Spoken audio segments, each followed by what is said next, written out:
भारत की मिट्टी वीर प्रसूता है। ऐसी ऐसी संतानें जन्मी हैं जिनकी गौरव गाथा समय आज तक दोहरा रहा है। नेताजी सुभाष चंद्र बोस। ये सोच के मन दुखता है कि हमारी पाठ्य पुस्तकों में सुभाष चंद्र बोस को उतने भी अक्षर नसीब नहीं हुए जितने अकबर और औरंगजेब जैसे डकैतों पर खर्च कर दिए गए। आज नेताजी का जन्म दिवस है। आपको जान लेना चाहिए कि भारत की आजादी में नेताजी का योगदान क्या है। 1947 में जब अंग्रेजों ने भारत को आजाद किया तब ब्रिटेन के प्रधानमंत्री हुआ करते थे क्लेमेंट एटली। 1956 में एटली भारत की यात्रा पर आए थे। उनका बंगाल जाना हुआ, जहां उनका स्वागत बंगाल के तत्कालीन गवर्नर ने किया।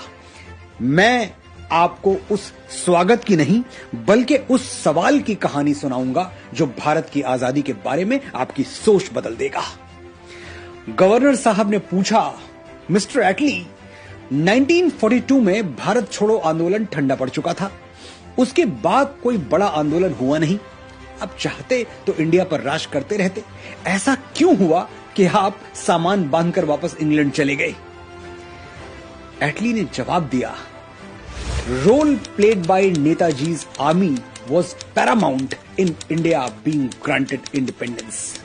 यानी नेताजी सुभाष चंद्र बोस की सेना ने हमारी नाक में इतना दम कर दिया था कि मजबूरन हमने भारत छोड़ने का फैसला कर लिया। गवर्नर साहब ने पूछा, और सत्याग्रह, अहिंसा आंदोलन, उसकी क्या भूमिका रही आपके भारत छोड़ने में? एटली ने जवाब दिया, मिनिमल, यानी बहुत बहुत बहुत कम। ये बातें कौन कह रहा है? जो आदमी भारत की आजादी के समय ब्रिटेन का प्रधानमंत्री हुआ करता था, जिसके दस्तखत पर भारत आजाद हुआ। मैं ये बताने की कोशिश बिल्कुल नहीं कर रहा कि सत्याग्रह, अहिंसा आंदोलन और भारत छोड़ो आंदोलन कमजोर थे या नाकाम थे, बिल्कुल नहीं। लेकिन नेताजी जैसा जिगरा तो शायद ही किसी के पास रहा हो, यह भी सच है। नेताजी ने आजाद हिंद फौज बनाते हुए अपने सिपाहियों से कह दिया था, मुझे नहीं मालूम स्वतंत्रता के इस युद्ध के बाद हम में से कौन जीवित बचेगा, लेकिन ये मैं जानता हूं कि अंत में विजय हमारी होगी। हमारे मरने से अगर भारत जी उठे तो हमें हंसते हंसते मर जाना चाहिए। देखो वीर जवानों, अपने खून पे ये इल्जाम ना आए, मां ना कहे कि मेरे बेटे वक्त पड़ा तो काम ना आए।